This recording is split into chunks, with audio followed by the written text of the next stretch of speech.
jirtu maatii keenya maatii kaasuu shoo akkam fayyaa keessa nagumartan nuti nagaa jirraa galanni waaqafaa ta'u kasa'atii kanaan ga'ee waaqayyoon alfaatu egaa har'a sagalee dheeressuu hin barbaannu eessa deemuu ennaan abbaan kiyya kennu akkana tuffannee taanee jirraa eessa deemuu hinna seetanii Adaamaa jechuudha. Adaamaa Naaziriitiin beektu Adaamaa Naaziriitii achi deemuuf kaane anaa fi baabbanii naafilee xiqqee wajjin kinoo taanis shantanis kinooti kan qabannee deemnu jechuudha.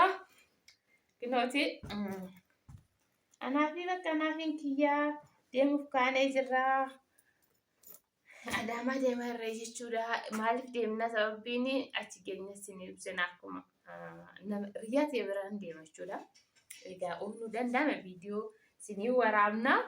Inna achi ogeenya jechuudha. Kanaafuu baabbaan illee nu rabbashaa jira. Deemu malee jedhee muddamee jira. Inna kanaafi nagaa nuuf taa'ii aga olitti deemnutti yookiin ji'a yookiin torbee lama teenya waan ta'eef kaasuun nu eeyyame. Haa kaasuu? Hin eeyyamamu? Kaasuun hin ta'u jechuudha. Inna kanaaf bakka nagaa nuuf taa'ii kaanee jirra. Nagaa immoo waaqayyoo achitti nama nagaa deemnee deebi'uu nu haa godhu.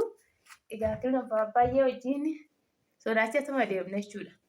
Dhugaa maaliif bakka inni osoo kaasuun wajjin deeme deessu nu jira. Kaasuun garuu wajjin deemaa hin jiru. Anumaa fi isa deemaa jira. Baabba wajjin miti.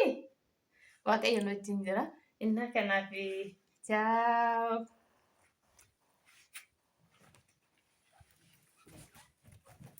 Amma kana gargaari baabbaan hin danda'u kana hunda soolii. Bakka deemti keenya gara Adaamaatti.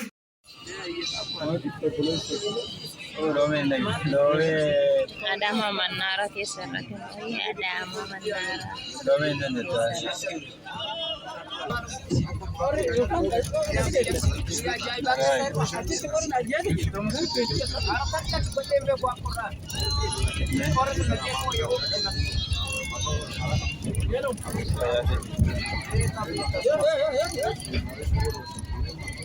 Antara yani. Kata jauh dari Pakistan. Ya ya.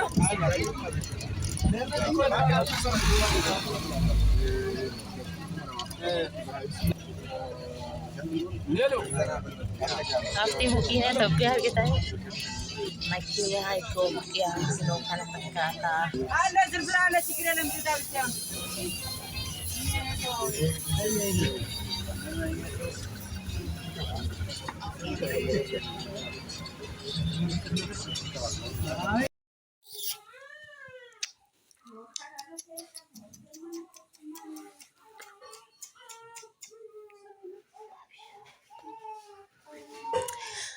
Kino deemnee jirra Adaamaa Naaziriitii jirra siniin jenna maatii keenya akkuma viidiyoo dura sinii waraaba Adaamaan deema jira sinii waraabeen jira miti amma kanaafuu Adaamaa Naaziriitii jirra jechuudha. Ho'i nu ajjeese bakka du'uuf taana jechuudha. Du'uuf daqiiqaa lama qofa nu hafe amma. Kanaafuu du'uuf taanaa mana guddeenyaatti yaa jirra kinoo siniin jira.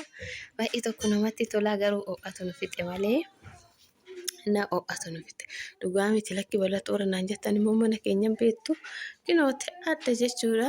Keessummaan illee na bira jiranii. Innaa amma achi jirra dhugaa dubbachuudhaaf kinoo illee riyyaatiyyaa biyya arabaatitti ol barannee baay'ee ol jaalanna abbabeechi jedhamti. Gaafa innaa akkasiin jenna amma immoo yoo gara biyya Itoophiyaa keessa irra gara eessa deemuu na seetanii gara biyya Asallaa magaalaa Asallaatitti deemuuf kaanee jirra amma siniin jenna. Innaa kana fakkaataa viidiyoo keenya subscribe like share nu gochuu hin dagatinaayi nu jajjabeessaa siniin jenna. Kanaaf baay'ee sin jaalanna ammallee warroonni maatii nu hin taanes maatii nu taa'ii warri nu taatan immoo baay'ee sin jaalanna nuuf jiraadha siniin jenna. Na bakka geenyuun hundumaa wajjin turraa nagaa nuuf ta'a dhugaa baay'ee tokko sin jaalanna. Argitanii akka baay'ee dura kaawwatiin warri bitachuu barbaadan lakkoofsa tokko tuqaa. argitanii akkatti bareeddi faashinii dhufte jechuudha. Akkanatti bareeddee akkas isiniin jenna bakka deemuuf chaa'u. Risitti ilaala akkanatti gurraachofnee ho'inu gurraachachee jechuudha dhugaa dubbachuudhaaf bakka baay'ee tokko gurraachofne nagaa jedhi kaabbe nagaa jedhi maatii keenya nagaa jedhi. Hai akkam jirtu nagaa jirtu fayyaa keessanii naguma jirtanii ilaalaa kameen ilaalaa akkanatti aduun biyya kanaa nama gubbaa qilleensi baay'ee gubaadhaa namatti tolu qilleensi biyya Adaamaa baay'ee ho'aadhaa nama jireenyaa fi baay'ee baay'eessaa garuu mootu qilleensa irraan kan ka'e immoo namni jiraachuu hin dandeenye aduu dubartii shaggaa jedhan garuu ho'i bara. Ho'i waan birii. Re'ee fi dubartii an ta'a jiran Adaamanis. Kana waan ta'eef waan akkanaatirra jirra. Kan nu laaltan hundi keessanuyyuu mee waan kanarratti yaada qabaattan yaada nuuf kenna. Akkasumas subscribe like godhaa jeen kamaatii warra kaasuu shooma maatii kaasuudhaaf subscribe ta'a jeen. Godhaa jeen. Mee maatii kanarratti immoo subscribe hundi keessanuu ilaalcha keessanii waan ilaaltaniif mee yaada adda addaa waan nuyi kennitanis yoo jiraate yaada sanirratti immoo mee maal akkamiin jettee yaada keessan ni fudhanna. Ishi xumurame inni akkas isiniin jenna maatii keenya dhugaa dafqina ajjeessee ho'ina ajjeessee mucaa biyyaaf kan bimbilillee nufittee gara biyyaa deemuu innaa ka'aa jirra jechuudha. Kanaaf bakka nagaa angalaayyuu nu jiraayi deemuuf jechuudha dhugaa Adaamaa odoo isinii waraabne baay'ee tokko bushaa maaliif seetan diigaa manaa saniif. Baay'ee tokko bushaa Adaamaa nama fidin dhugaa dubbachuudhaaf baay'ee tokko qaqqaa diigaa manaa san hin beektanii hundumti keessan baay'ee tokko bushaa kinoo amma ollaa nutti diiganii sukkaan nurratti kuftee kanaaf isiniin jira akka viidiyoo biraatiin immoo walitti deebina.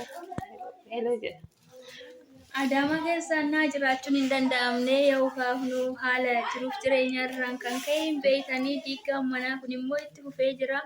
Uummanni akkuma jiru mana keessaa gadi baqatee ala keessa jira. Yeroo ammaa kana keessatti aduun gubaa waan birii jireenyi nama gubaa sanarratti jiruun nama gubdii. Ila kaalmee kana laalamee kana re'uu laaltanii fi yoo xiyyeeffattanii itti hubattan mee maal jettan kanarratti yaada akkamii kennitan mee yaada mataa keessanii akka nuuf kennitan isin gaafannaa isiniin jennee waan nu dhageeffatanii fi isin galateeffannaa.